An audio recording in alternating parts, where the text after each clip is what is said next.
오늘 저는 여러분들과 마가복음 6장 1절에서 13절까지의 말씀을 함께 나누고자 합니다. 예수님께서는 복음을 전해주시며 많은 기적을 베풀어 주셨습니다.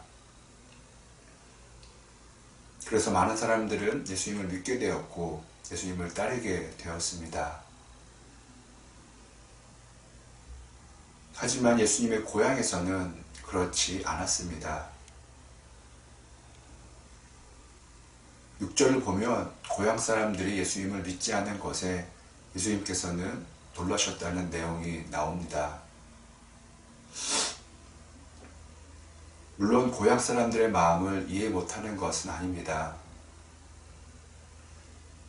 예수님과 예수님의 가족들에 대해 잘 알고 있었기 때문에 예수님을 높은 사람으로, 따라야 할 사람으로 믿기가 어려웠던 것입니다. 무엇보다 예수님을 하나님의 아들이신 그리스도로 믿기가 어려웠던 것입니다. 그래도 예수님께서 전해주신 말씀을 듣고 행해주신 기적을 보았다면은 예수님을 믿어야 했습니다. 아니, 그들 자신을 위해서라도 믿었어야 합니다. 사실 우리에게도 예수님을 믿는다는 어려움이 있습니다.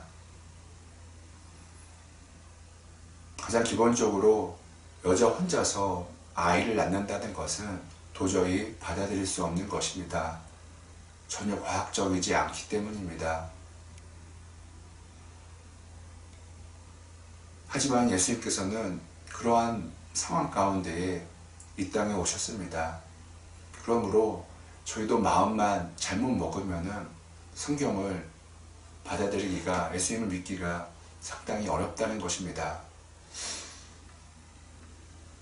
그 외에 참 성경을 거부할 것들이, 그런 이유들이 참 많습니다. 그러나 우리는 믿음으로 그 장애물들을 뛰어넘어야 합니다. 믿음이 없다면 성경의 그 어떤 것도 우리는 받아들일 수 없게 됩니다. 성경은 다 거짓말로 여겨지게 됩니다. 다음으로 예수님께서는 제자들에게 아무것도 준비하지 말고 복음을 전하라고 하셨습니다. 그래서 먼 길을 가라고 말씀하셨습니다. 왜 꼭 그러셔야 했을까라는 생각을 하게 됩니다. 준비하고 계획하고 가는 게 뭐가 문제일까라는 질문을 하게 됩니다. 예수님의 마음을 우리는 충분히 이해할 수 있습니다. 하나님만 온전히 의지하여서 제자들이 복음을 전하기 바라셨던 것입니다. 그때에 놀라운 신비와 기적이 일어나기 때문입니다. 준비하지 않고 계획하지 않고 하나님만 보고 갔을 때 하나님께서 먹이시고 입히시고 도울 사람들을 보내주신다는 것을 그들이 경험하기를 바라셨던 것입니다. 그런 거 없다면 복음 전하지 못하기 때문입니다. 그들은 하나님의 일을 하러 갔기에 하나님께서 다 책임져 주셨습니다. 다 공급해 주셨습니다. 12절과 13절을 보면은 그들의 사역이 얼마나 대단했는지를, 얼마나 성공적이었는지를, 얼마나 완벽했는지를 우리는 알게 됩니다. 하나님이 다 하셨기 때문입니다. 제가 기도하겠습니다. 하나님, 이 한 해가 끝나갑니다.